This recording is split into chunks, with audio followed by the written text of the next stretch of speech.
Bagaimana ibu dan bapak memilih program yang akan diprioritaskan pada 1 tahun ajaran? Ibu dan bapak, masih ingat dengan tahap identifikasi, refleksi, dan benahi? Setelah melalui tahapan benahi, kita akan mendapatkan sederetan program atau kegiatan benahi.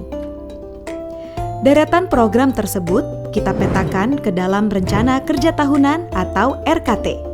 Ibu dan bapak perlu mengingat bahwa untuk menyusun rencana kerja tahunan, kita perlu melalui beberapa tahapan, yaitu identifikasi, refleksi, benahi, dan penyusunan kegiatan atau program.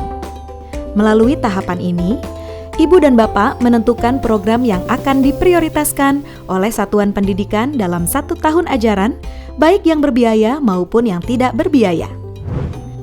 Ibu dan bapak, setelah menentukan program prioritas yang akan dilaksanakan dalam 1 tahun ajaran, maka untuk program yang memerlukan biaya akan kita masukkan ke rencana kegiatan dan anggaran sekolah.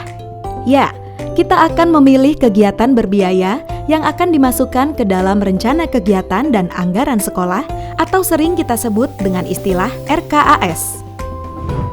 Perlu kita pahami bersama bahwa untuk program-program di rencana kerja tahunan satuan pendidikan, ada program yang memerlukan biaya dan ada yang tidak memerlukan biaya.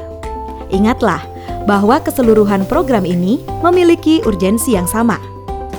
Lalu, bagaimana cara untuk memasukkan program dari rencana kerja tahunan ke rencana kegiatan dan anggaran sekolah? Langkah pertama yang perlu dilakukan adalah mengelompokkan terlebih dahulu mana saja program-program yang membutuhkan biaya berdasarkan rencana kerja tahunan.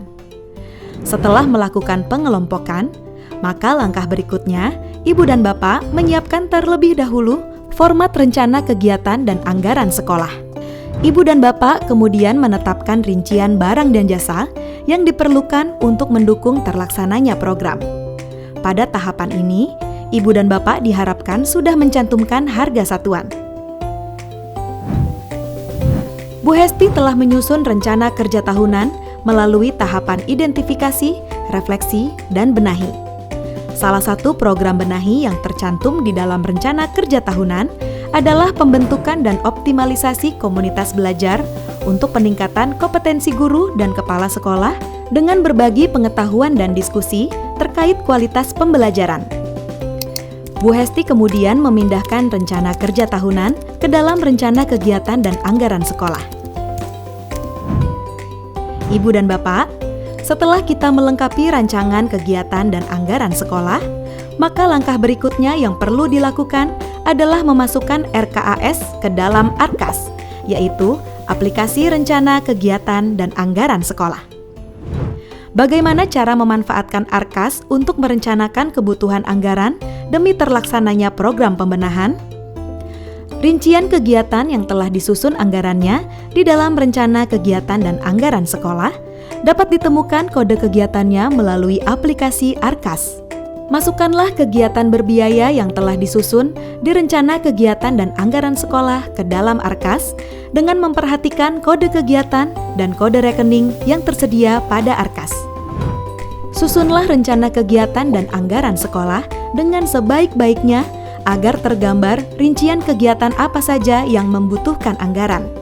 Kemudian, manfaatkanlah aplikasi ARKAS agar keseluruhan rencana dan kebutuhan anggaran dapat terintegrasi dengan baik.